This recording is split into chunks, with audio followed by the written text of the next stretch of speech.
This is Bloomberg Markets, and I'm Shanali Basak. We're expecting to see a busy September in the junk bond and leveraged loan markets, with at least $15 billion of committed debt that could come to market after Labor Day.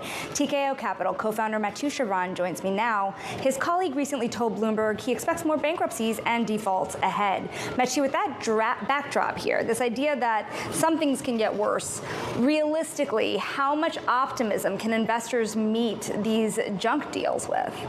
Listen, the market reopens. It's a good news. Let's see what happens after Labor Day. We all know that it's an important, time, this year. You know what I really focus on, Shanali, is, there is the supply, but it's also the liquidity and what's the cost of liquidity. Realistically, what has happened over the past 12 months, if you look at the former LIBOR here in the US, the SOFR now, or the Euribor in Europe, it has, widened by 300 basis points or more. And that's just the cost of liquidity to get the seat at the table. So you start at whatever, 3.8 in Europe, 5 something, in the US. Then you had the credit spreads, okay? They have doubled, more or less, over the past 18 months. So today, a borrower is starting with a cost of debt which is more or less high single, low teens cost of debt. We come from zero, remember, or not much more than zero.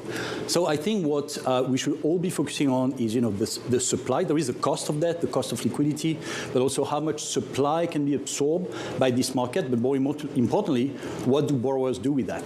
Yeah, what do borrowers do with that, especially with this higher for longer narrative? You are also seeing this global divergence, this concern that the ECB could be moving now at a different pace than the Federal Reserve. What does that mean for an investor globally? Yeah. So it's interesting because effectively ECB has been lagging to a certain extent relative to the Fed, who's been much quicker, to react over the past few quarters. But by the same token, the leverage market that you were talking about starts from a different standpoint in the US and in Europe. If you take the private credit market, for example, you have some public data. Average of the private market's leverage in the US is 6.5 times debt to EBITDA. In Europe, it's more like 5.5. Prudent managers like us, we're more like 4.5. So it's also, how do you enter this cycle?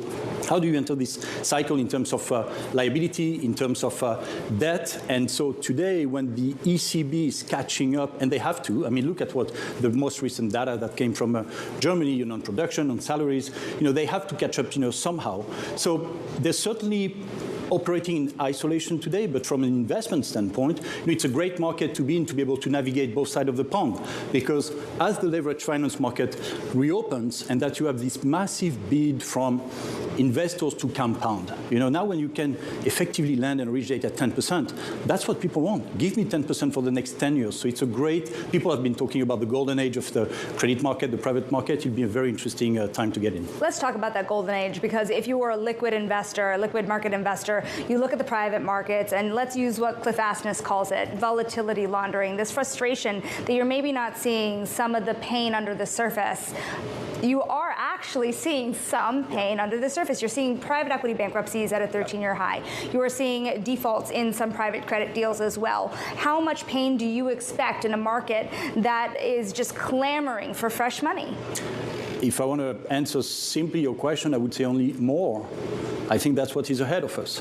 I've been saying for a little while now that some buyout firms were a little bit in denial, in terms of the equity, underlying, equity value.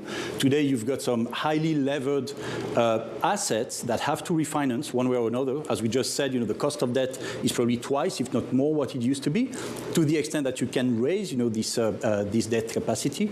So there will be some needs to effectively, you're talking about the pipeline coming next week, but there's also a lot of amend and extend coming. And remember what happened last cycle, 10 years ago. You start with the amend and extend, and then you got the extend and pretend, and then effectively you might get into the reckoning moment for the market. And so I think it's better to anticipate that. What about this idea here? You've seen record-breaking private credit deals above $5 billion. And the amazing thing is one of those underwriters, Blue Owl, their co-president had told me that they can go from $5 billion to $10 billion in just a couple of years. How much much risk is this market willing to take on? And is it going to take away the capacity from the banks that are so excited about, frankly, a measly $15 billion in September?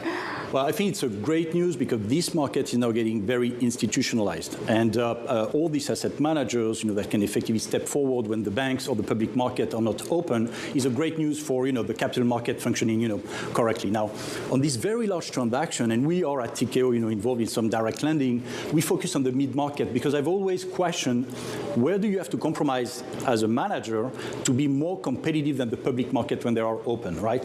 And the rule number one of credit investing is diversification.